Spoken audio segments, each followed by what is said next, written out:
Hello students, I am Sunil Kumar, PGT Commerce, Kendriya Vidyalaya Secretariat RK-Puram.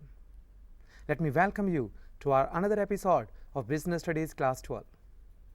Students, in a previous episode, we have discussed about the planning, the types of plans which are required in each and every business organization.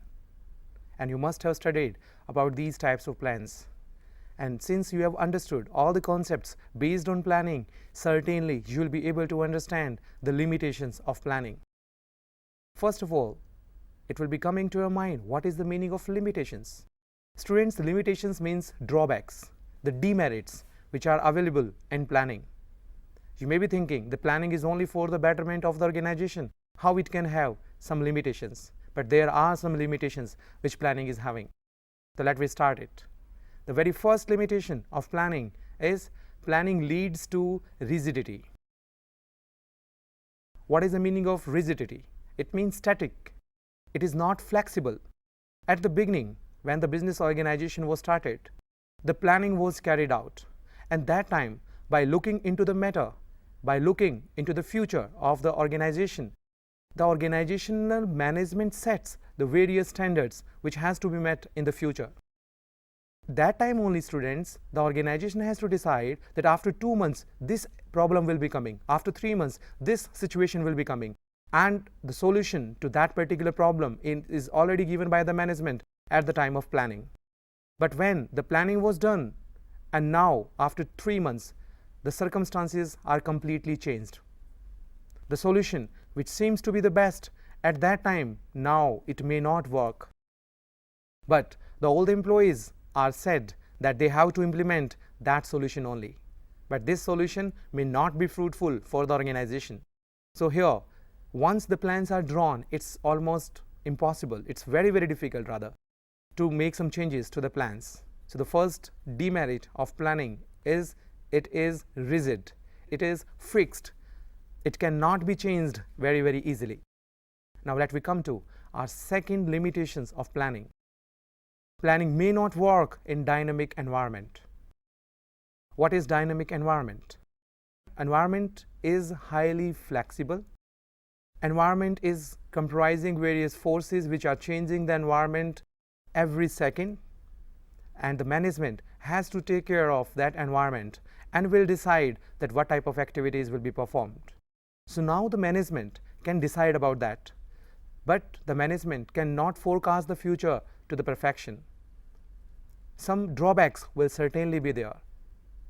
When after few days or after few months, when actually the problem is coming, it is not working properly.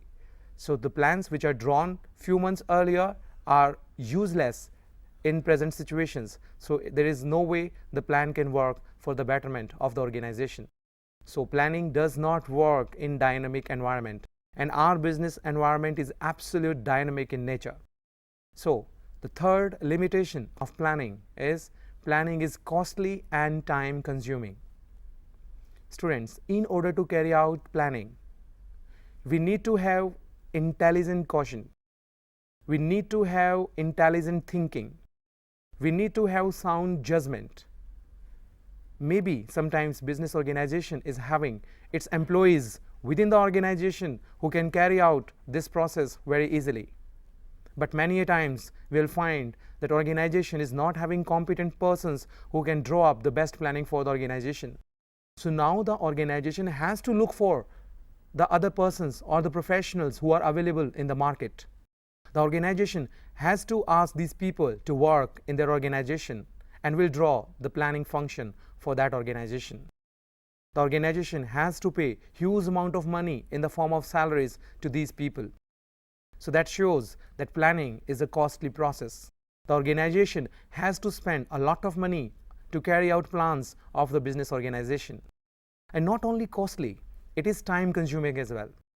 It is time consuming in the sense the people, they will be collecting the data and information of the previous years. They will be analyzing such data, and after analysis of data and information, they will be looking into the future. And for that, they will be scanning the environment, they will be scanning the economic situation, political situation, social situation, legal situation, technological situation prevailing in our country. and only after that they will be able to give the best plans. And to do all these activities, they need to take time. So this is the third most important limitation of planning, is that it is costly as well as it takes a lot of time to execute and to frame it. Now our next limitation of planning is planning reduces creativity. What is the meaning of creativity, students? It means a person is using his mind. Whenever a problem is coming, with his IQ, he will be giving best solution to that problem. But in planning, it is not made available. The type of situations are created at the time of drafting the planning, that this problem will be coming in the future, then this type of plan, this type of solution will be given to that particular problem. And when actually the problem comes, the plan is outdated. And the person who is working, who is facing that situation, who is facing that problem, is not allowed to use his mind and give the best possible solution which is available in the current scenario. But he is forced to use the same solution which was drafted earlier and which is now outdated. But in organization, we have to implement the same plan which was formulated earlier, and now they are not asked to use their mind. So in this way, planning reduces the creativity of the people who are working in our business organization. Our next limitation of planning is it doesn't guarantee success. As I mentioned earlier, students, once you are making planning, you should not be just taking the things for granted that now the planning is done, so whatever objectives or goals we would like to get, easily we can get. You have to execute each and every plan to the perfection. And once in an organization, one plan was very successful in the last year, it's not necessary that in this year the plan will be successful. Because by the time there will be a lot of changes in the environment, and the plan which was best in the last year is worse in this particular year.